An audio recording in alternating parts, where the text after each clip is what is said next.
Howdy folks, Foster Kinn here. So in this video, I'm going to relate something that happened 3 times, the same thing that happened 3 times when I was at Niagara Falls.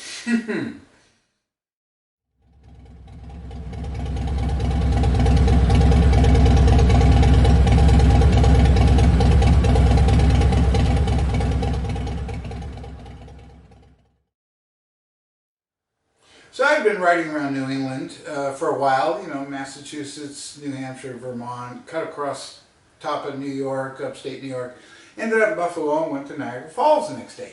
However, when I was riding around New England, I adopted 3 new policies. The first one was I stopped shaving, because let's face it, shaving is just a hassle. The second one had to do with the fact it was raining every day. In fact, it was pretty much raining all day, every day. It was crazy. So all that rain and wetness, I was getting soaked, was washing out all the dirt and grime in my clothes. You know, it's like that biker's laundry thing I mentioned in my first or second book. Anyway, I figured with all that washing out, I'd go ahead and wear my clothes 1, 2, or 3 days longer than I normally do. Oh my. Anyway, the third one had to do with my hair. If you think I'm going to stop and get a haircut, no. Anyway, they were working out really well. So the next day, I'm in Niagara Falls. Now, it's sort of weird there when I first got there because it's sort of like a theme park, you know, and it's just staged. But when I first saw the falls, and that was the first time I'd ever seen them, first time I'd ever been there, and I'm on the American side, and they are spectacular. I mean, let's face it, you know. Anyway, in fact, there are places you can go right to the edge of the falls. I mean, it's like they're right there, you know, it's just falling down. And it's crashing, and it's really loud and everything. I love it. Anyway, so there I am walking around the Niagara Falls theme park looking like a bomb when a young couple timidly approached me. And the lady says, excuse me, we don't mean to bother you, but are you famous? And I thought, well, no, not really, no. She goes, are you sure? And I said, well, I think so, but then I haven't been following the news lately, so you never know.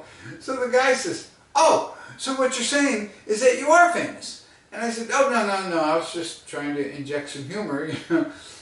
And so she's not convinced, and he's not either.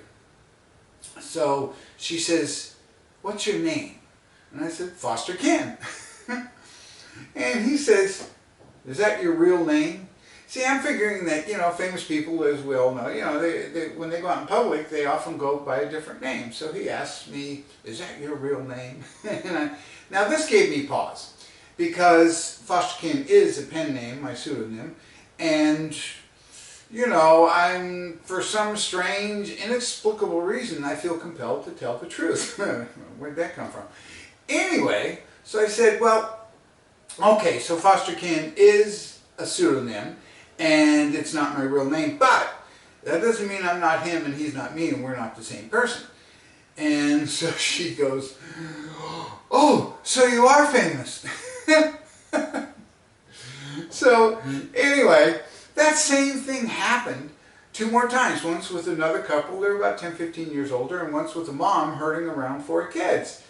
And it was sort of cool, I guess, being thought of as famous, you know. But then, you know, I'd feel bad because I had to tell them the truth.